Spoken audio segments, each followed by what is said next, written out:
자, 지금부터 제100차 최고위원회의를 개의하겠습니다.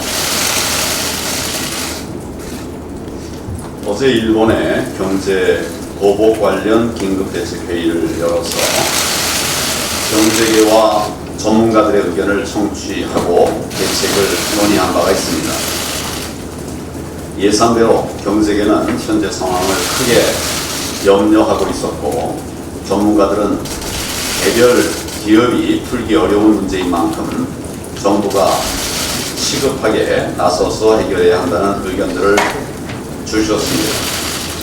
이대로 가면 우리 경제에 엄청난 타격이 될 것이고, 우리에게 시간이 얼마 없다는 것이 공통된 견해였습니다.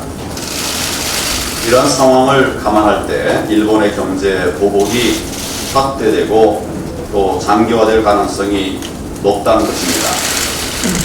우리 경제가 심각한 타격을 받을 수밖에 없고 하루라도 서둘러서 대책을 세워야 하는 상황입니다. 그런데 청와대 정책실장은 충분히 예상했다고 주장하면서도 정작 대안은 내놓지 못하고 있습니다.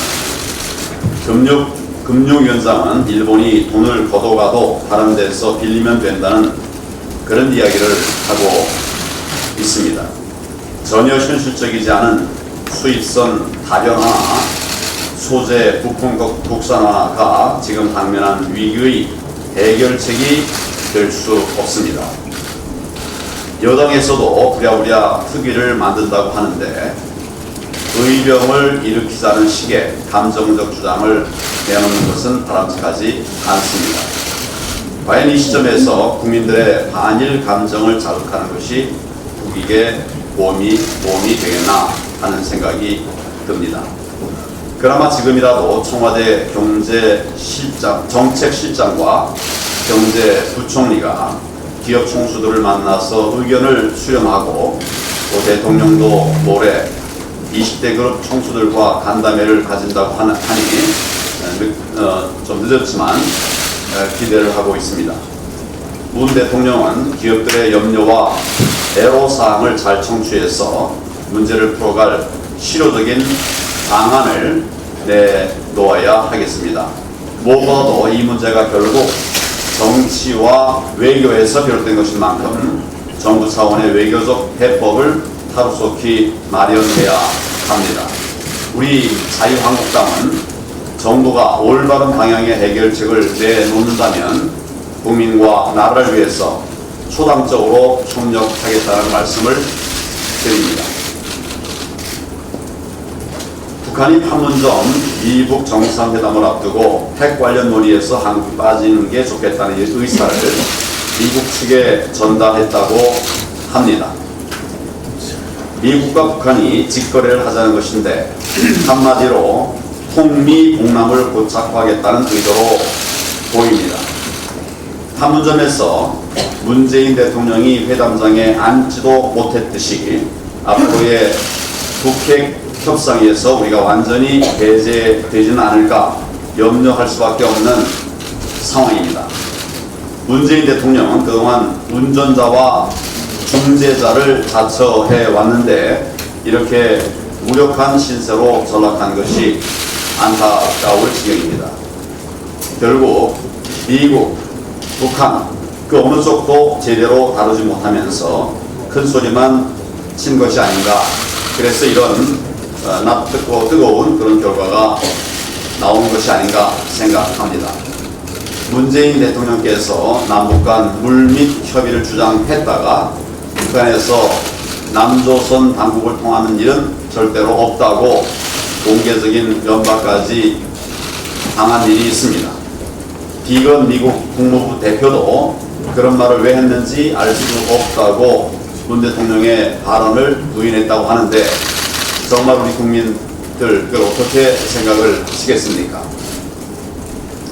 더욱 걱정이 되는 것은 지금 미국의 상황입니다.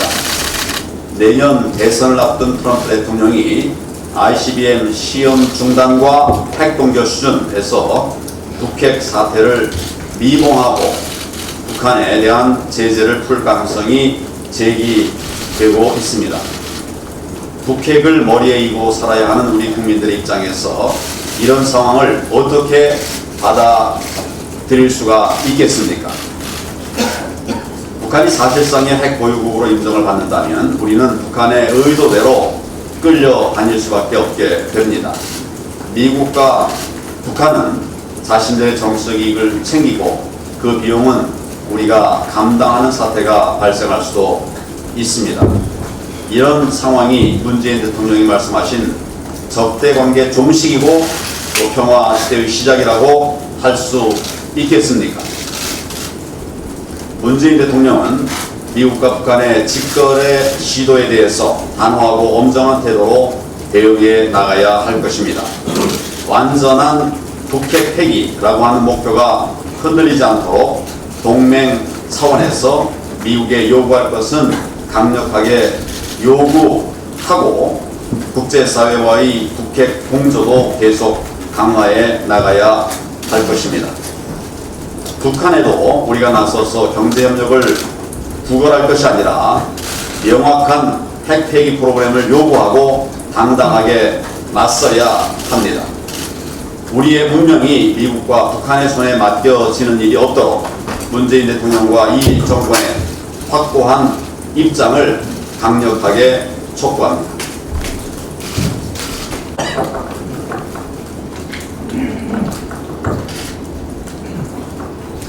베트남 출신 이주 여성에 대한 심각한 가정폭력으로 온 국민이 분노하고 있습니다. 우리 사회가 여전히 뿌리 뽑지 못한 보이지 않는 곳에서의 폭력과 억압의 실상이었습니다. 저는 특히 이 엄마를 외치는 2살 바위 아이를 두고 그 야만적인 폭력이 휘둘러 졌다는 점에서 평온할 수 없는 절망감을 느꼈습니다. 도저히 묵과할 수 없는 또 아동 학대입니다. 가정폭력 피해자는 물론 그 폭력에 무방비로 노출되는 우리 아이들을 우리 정치권이 지켜줘야 합니다. 폭력으로부터 국민을 지키지 못한다면 국가는 더 이상 그들에게 국가가 아닙니다. 우리 정치권이 이제 더 이상 가정폭력에 대한 그 어떤 관용도 허락해서는 안 됩니다. 굳게 잠긴 현관문 안에서 벌어지는 공포의 폭력을 더 이상 가정사로 덮어서는 안 됩니다. 내 맞는 아내, 내 맞는 남편, 내 맞는 아이가 없는 가정폭력이 없는 대한민국을 만들겠습니다. 제가 가정폭력 사건을 한 1년간 재판을 한 적이 있었는데 정말 무참하게 매맞고 또 그것도 상습적으로 매맞고 오면서도 하는 이야기가 우리 남편이 일하지 못하면 먹고 살기 어렵다면서 풀어달라고 하는 그런 피해자들이 처벌 불허 의사를 여러 번 보았습니다. 그리고는 1년도 안 돼서 또다시 반복되어서 다시금 법원에 나타나기도 했습니다. 임시국회에서 가정폭력 관련법을 대폭 개정해 보도록 하겠습니다. 현행 반의사 불벌죄를 폐지하는 것을 검토해 보겠습니다. 접근금지 명령 위반 시 과태료 처분을 징역 또는 벌금형으로 강화해 보겠습니다. 특히 자녀를 앞에 두고 벌어지는 가정폭력에 대해서는 아동학대 혐의를 추가하도록 하겠습니다. 그리고 주변의 가정폭력 사례에 대해 적극적인 신고와 제보를 장려할 수 있는 대책을 마련해서 더 이상 폭력 사각지대가 없도록 하겠습니다. 일본의 경제보복 조치에 따른 산업계 전반이 공포적 위기에 휩싸이고 있습니다. 이 아베 총리가 지금 한국의 대북제재 위반 가능성까지 내세웠습니다. 한마디로 역사 갈등을 경제 갈등으로 가져가더니 이번에는 안보 갈등까지 확대시키고 있습니다. 근거 없는 이 발언에 대해서 아베 총리는 책임을 져야 할 것입니다. 만약 근거가 있다면 그 근거를 정확히 밝혀줄 것을 요청합니다. 최근 일본의 통상보복 조치에 대해서 우리 국민들이 분노와 실망이 날로 확산되고 있습니다. 불매운동, 비토운동 등이 국민들 사이에 언급되고 있습니다. 저는 이럴 때일수록 우리 정부와 정치권은 침착한 대응책의 논의가 강하게 요구된다고 생각합니다. 그런데 어제 여당의 행위는, 여당이 보여주는 그런 모습은 무책임한 부분이 있지 않나 이렇게 걱정스럽다는 말씀을 드립니다. 여당이 이 특이 명칭을 조정하겠다고는 했지만 이 초강력 대응책을 이야기하면서 사실상 여당이 이 반일 감정을 부추기는 거 이것을 정치적으로 활용하는 것 아닐까 하는 그런 우려가 됩니다. 결국 우리 국회에서 할 일, 정치권이 할 일은 경제 보복을 멈추게 하고 위기를 극복하는 것에 중점을 두어야 할 거라는 말씀을 다시 한번 드립니다. 역사 갈등을 경제 보복으로 가져가는 일본 정부의 행태나 그런 일본의 반일 감정 자극으로 되갚겠다는 여당이나 모두 한일 관계의 원만한 발전을 막는 것입니다. 정치는 국민의 삶에 대한 무한한 책임입니다. 정치권마저 감정에 휩쓸리면 국익은 추락합니다. 지금은 해법 마련이 최우선 과제입니다. 저는 이미 말씀드린 대로 일본이 선거가 있습니다. 선거가 끝나는 대로 우리 의회 채널에 긴급 의회 교류를 추진하도록 하겠습니다. 오늘 원내대표 회동에서도 이 부분에 대해서 논의하도록 하겠습니다. 정경두 장관이 지금 지난 3일에 우리 자유한국당 의원이 6.25 전쟁은 김일성과 노동당이 벌인 전쟁 범죄라고 생각한다. 어떻게 생각하느냐고 묻자 4초간 답변을 못했습니다. 침묵했다고 합니다. 정경두 장관은 이번이 처음이 아닙니다. 지난 1월에는 북한의 서해 도발에 대해서 불미스러운 남북간 충돌이라고 했습니다. 최근 북한 동력선 비판 사건에 대해서는 조직적 은폐 축소에 가담했다 이런 혐의까지 받고 있습니다. 정경두 장관, 안보, 문흥, 국민, 기만, 그리고 반국가적인 역사관까지 가지고 있습니다. 더 이상 국방장관직을 계속 유지한다는 것 자체가 사실상의 국방 포기, 안보 포기라고 생각합니다. 지금 보니까 최덕신 씨의 아들 최모 씨가 월북도 우리 정부가 모르게 해버렸습니다. 북한 동력선은 제 집 드나들듯이 항구를 왔다 갔다 하고 우리 국민은 해외 여행하듯이 무단 월북합니다. 대한민국의 안보 국경이 정부의 무능 안보로 완전히 뚫렸습니다. 이대로는 우리 외교 안보 라인의 국가 안전을 맡길 수 없습니다. 다시 한번 촉구합니다. 외교 안보 라인 모두 교체하십시오. 정경두 장관 해임 건의안 저희 당도 다시 제출하겠습니다. 여당은 더 이상 무자격 국방부 장관 비호하지 말고 우리가 제출할 정경두 장관 해임 건의안과 북한 동력선 입항 사건 진상 규명을 위한 국정조사 요구안을 모두 수용하십시오. 이것은 대한민국 안보 정상화를 위한 최소한의 조치입니다. 이 부분에 대해서도 저희 당이 임시국회 내에 반드시 관철하겠다는 말씀을 드립니다. 마지막으로 오늘 윤석열 청문회가 있습니다. 검찰총장 후보자 청문회가 있습니다. 이번 청문회만큼 자료 제출도 거부하고 핵심 증인은 모두 잠적해서 송달조차 출석 요구 송달조차 안 되는 이런 청문회 처음 봤습니다. 부실투성이도 이런 부실투성이가 없습니다. 버티기도 이런 버티기가 없습니다. 이 오늘 하루만 버티기식 대응 전략 그동안 수없이 되풀이된 것인데 오늘도 역시 마찬가지고 그것에 정말 극단을 보여주는 그런 행태를 보이고 있습니다. 게다가 여당은 늘 청문회 때마다 여당의 전략은 다른 것 아닙니다. 장관 후보자 검증이 아니라 야당 공세판으로 이용하고 있습니다. 그것은 올바른 태도가 아닙니다. 오늘 윤석열 후보자 청문회 역시 결국은 구태를 벗어나지 못하는 것 같아서 굉장히 안타깝습니다.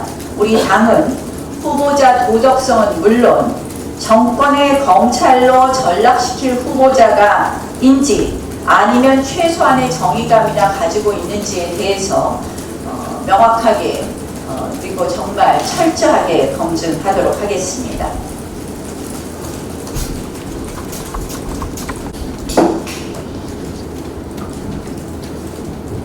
네, 지난 7월 초에 정부가 하반기 경제 정책 방향을 발표했습니다. 경제 위기에 대한 진정한 반성과 대안을 기대했지만 결국 자화자찬과 예산 확대에 대한 필요성만 얘기하고 말았습니다. 지금의 경기 침체는 소득주도 성장의 정책 때문이 아니라 외부 요인 때문이라서 더 많은 세금을 투입해서 막겠다는 그런 내용입니다. 제가 현장에 있는 목소리를 좀 요즘 듣고 있습니다. 살다 이런 불안은 처음 느낀다는 이야기를 합니다. 국민들의 지금 행복이라는 단어가 사라지기 시작했습니다. 그리고 거리를 나가보면은 국민들의 웃음기가 사라졌습니다. 지금 최근에 부부싸움이 많이 난다고 합니다. 저한테 말씀해 주신 이분도 IMF 때 경험하지 못한 불황을 겪고 있다고 하시면서 최근에 은행 빚을 내어서 장사하다 보니까 부부싸움, 가정 불화가 끊이지 않는다 하는 말씀을 주십니다. 죽지 못해 산다는 그런 표현도 하시고 계십니다. IMF도 모르고 살았다는 그런 말씀들을 주시면서 더 이상 이 경제가 나빠지기 전에 자유한국당이 나서달라는 그런 당부의 말씀도 주셨습니다. 저는 문재인 정권에 촉구합니다. 더 이상 국민을 기망하는 경제정책을 즉각 폐기하기 바랍니다. 기술혁신과 4차 산업을 지향해야 하는 21세기에 기업대 노동자의 대결 구도로 몰아가는 사회주의식, 낡은 사회주의식 이념 정치를 즉각 중단해야 됩니다. 최근에 대통령이 청와대에 왜 일본의 기업인 손정희 회장을 불렀습니까?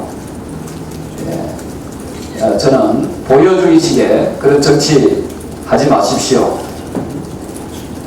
기술혁신과 4차 산업의 미래를 열어간다면 우리 기업들을 먼저 존중하는 그런 사고를 가지기 바랍니다.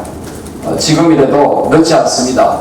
국민들께 경제 실정에 대한 진정한 사과를 하기 바랍니다. 이상입니다.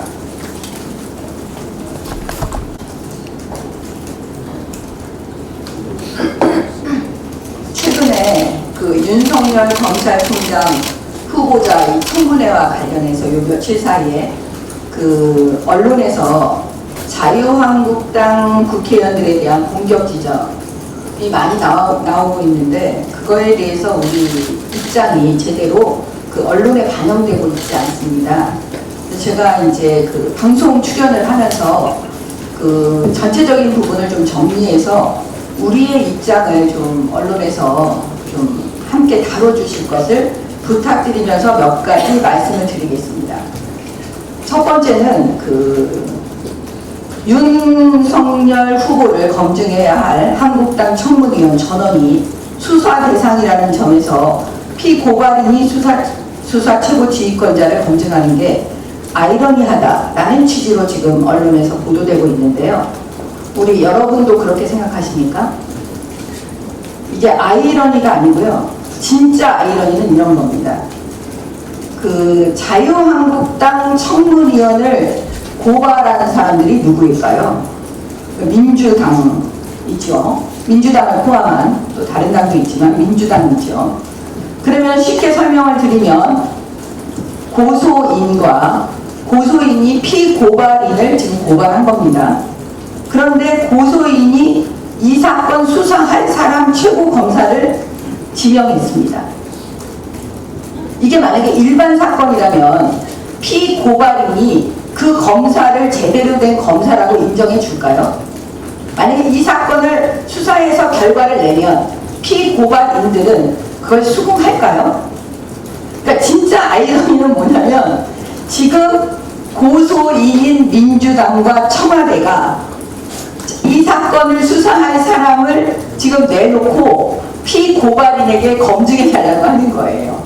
이게 아이러니 아니겠어요? 진짜 자유한국당이 국민들을 생각하지 않는다면, 정말 사건만 생각한다면 윤석열 이 청문회 자체가 안 되는 거예요. 그냥 이건 없어야 되는 거예요. 다른 사람, 우리가 수긍할 수 있는 사람으로 지명해라, 이렇게 말해야 되지 않겠습니까? 아니면 민주당과 자유한국당이 협의해서 수사할 사람, 최고 검사를 지명해야 되지 않겠습니까?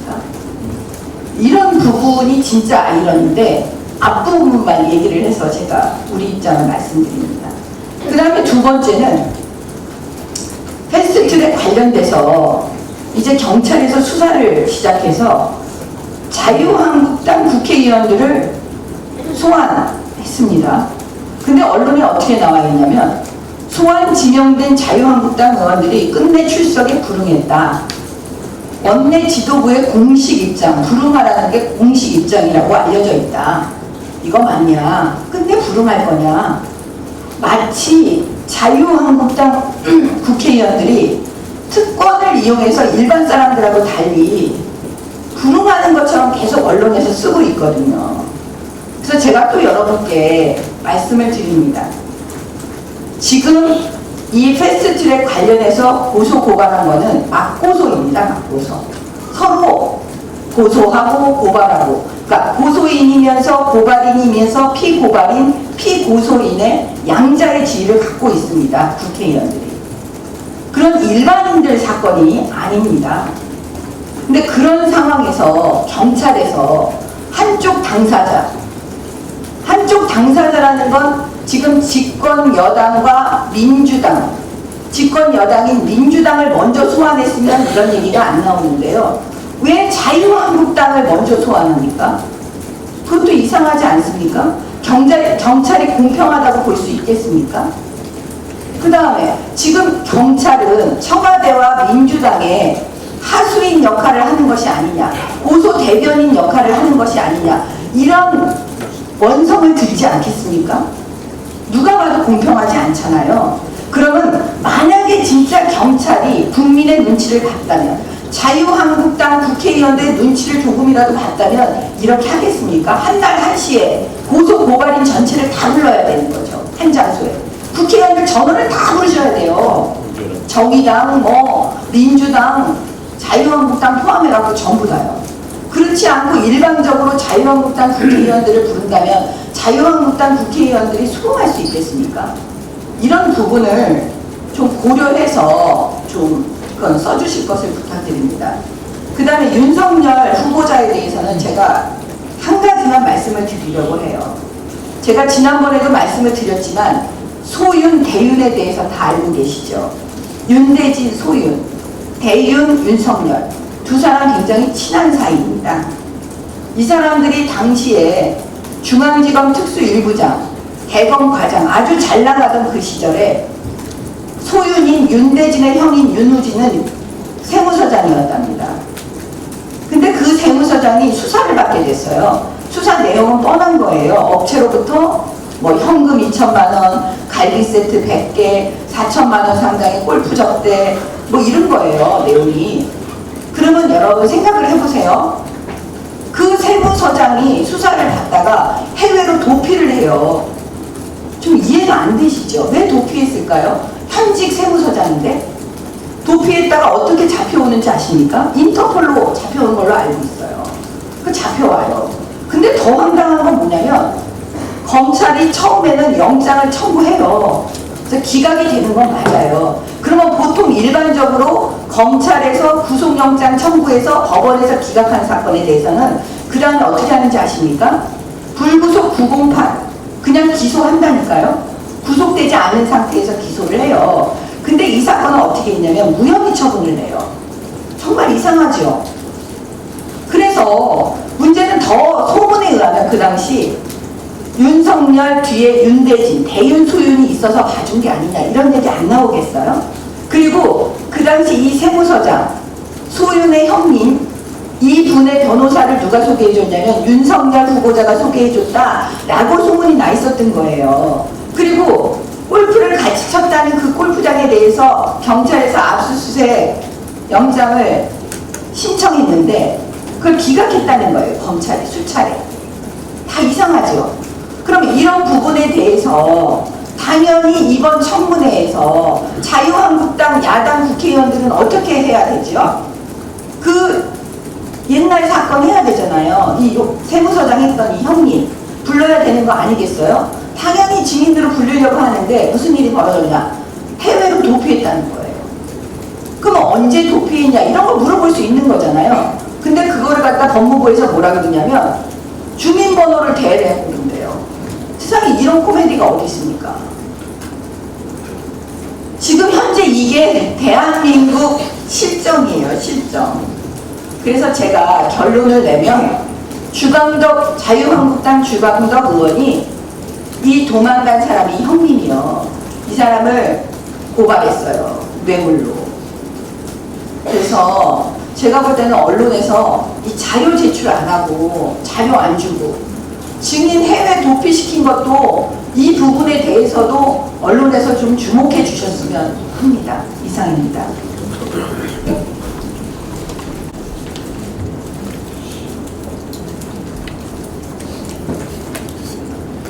예, 현 정권의 고용정책 기조는 최대 고용주는 국가, 비정규직 제로입니다. 생색과 표는 지금의 정권이 가져갑니다. 그러나 그 부담, 즉 이분들께 드리는 월급과 연금은 국민들이 세금으로 메웁니다. 책임은 이후 정권이 져야 합니다. 그 과정에서 급식 선생님들과 고속도로 톨게이트 직원분들의 파업과 같은 극심한 사회 갈등도 필연적으로 따라붙게 되고 그 뒤에는 민주노총과 정교조가 있다는 것은 모든 국민들이 다 아는 바입니다. 지난주 교섭단체 3당 대표 연설이 있었습니다. 역시나 여당 원내대표는 노동개혁 대신 노조 편들기, 구조개혁 대신 추경에만 목소리를 높였습니다. 자유한국당과 바른미래당 원내대표는 한 목소리로 현재의 경제 상황을 위기로 규정하고 노동개혁에서 답을 찾아야 한다고 목소리를 높였습니다. 나경원 원내대표는 우리는 경제의 체질을 바꾸는데 가장 시급한 과제가 노동개혁이다.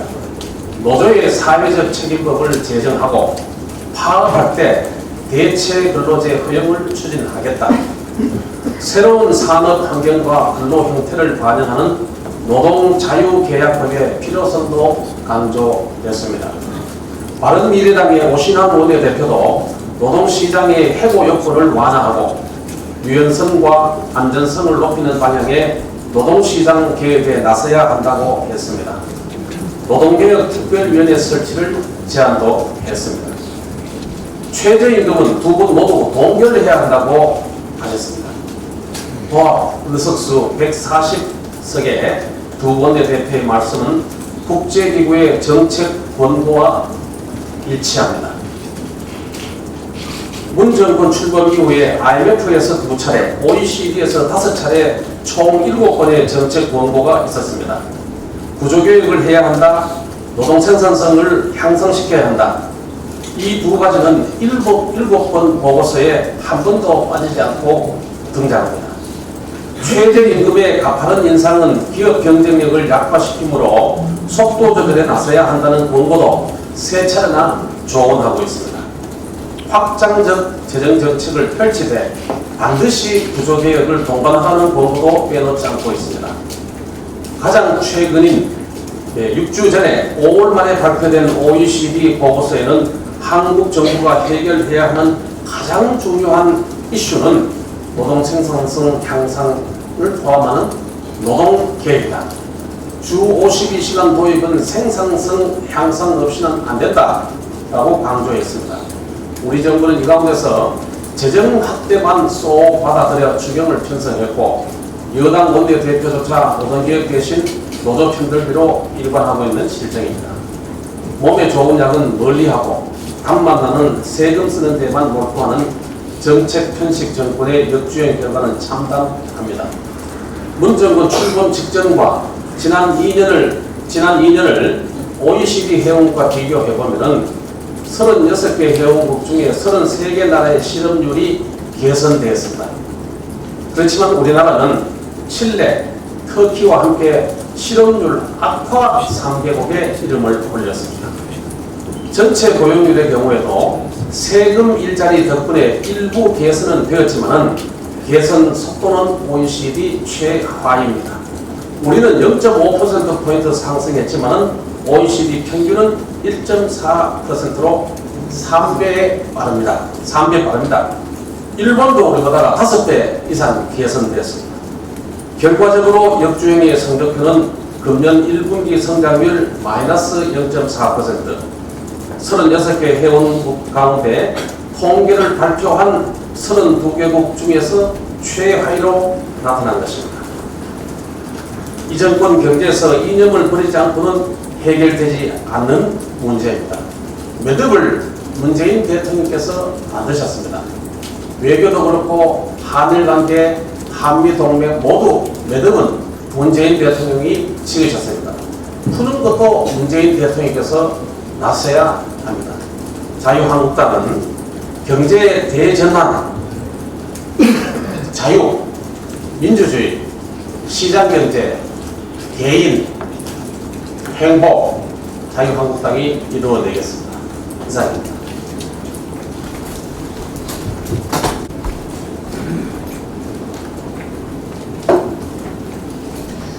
제가 최고위원회 회의에서 몇 차례 민주노총의 폭력 사태의 문제점을 지적하고 비판한 적이 있었는데요. 또다시 민주노총 금속노조 조합원이 사업주를 감금하고 심지어 칼로 위협하며 폭행한 이 충격적인 사건이 저희 의원실로 제보가 돼서 제가 말씀을 드리지 않을 수가 없습니다. 이건 언론에도 보도되지 않은 내용인데요.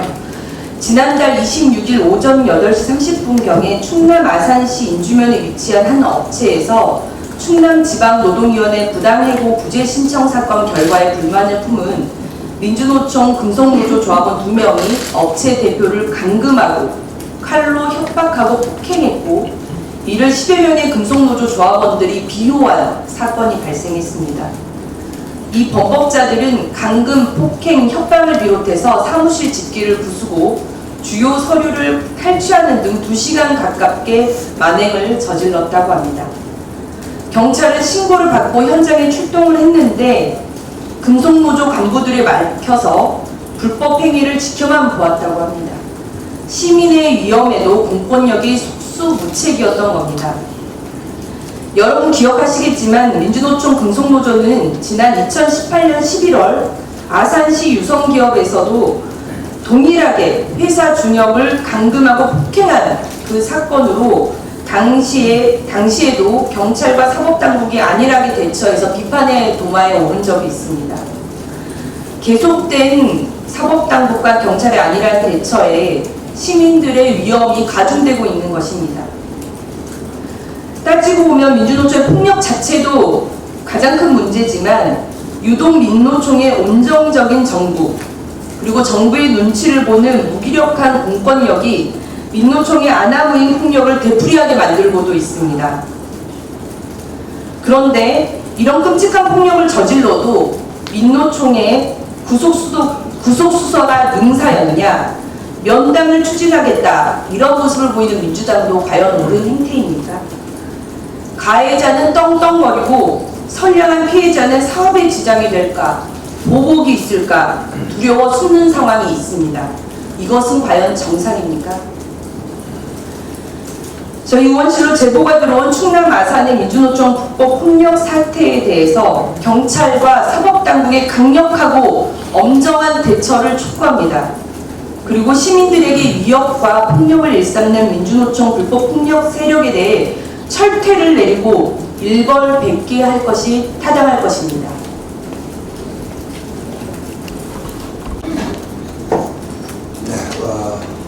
온 나라가 뒤숭숭합니다.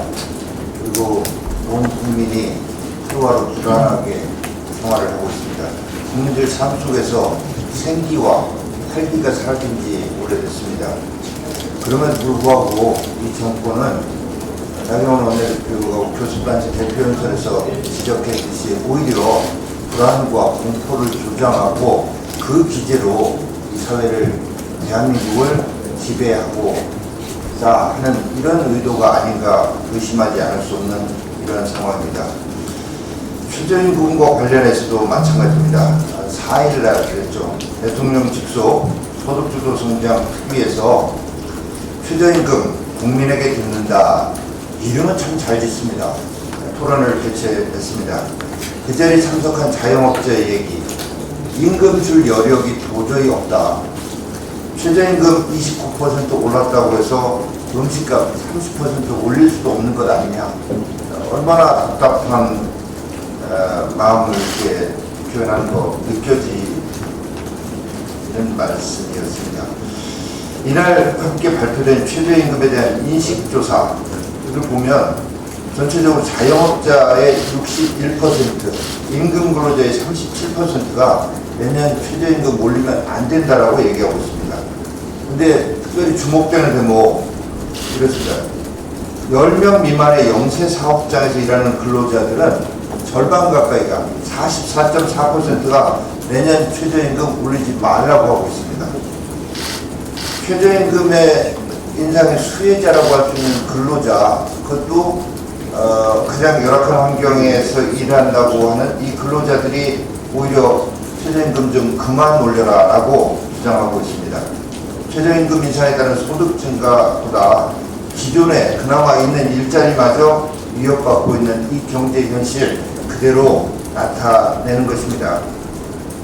그럼에도 불구하고 노동계는 올해보다 20% 정도 오른 1만원의 최저임금을 또 얘기하고 있습니다.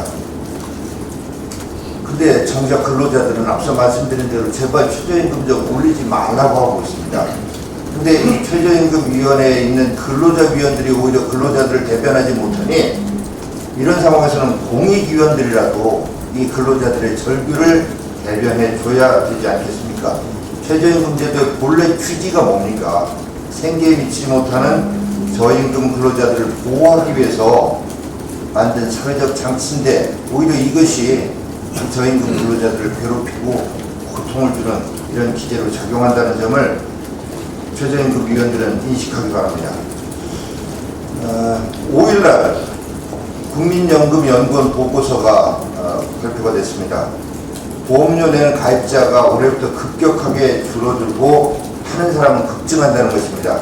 올해만 48만 명 줄고 향후 5년간 약 100만 명이 줄어든다고 합니다. 수급자는 반대로 477만 명에서 665만 명으로 크게 늘어납니다. 기금 고갈은 더욱 앞당겨질 것입니다.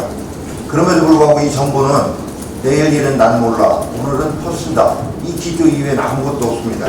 작년 12월 정말로 정부가 무책임하게 국회에다가 4가지 연금 개편안을 제출을 했습니다. 그 이후에 제대로 논의가 진행되지도 못하고 있습니다. 더 이상의 파국 가기 전에 근본적인 처방 마련해야 합니다. 국회라도 나서야 합니다.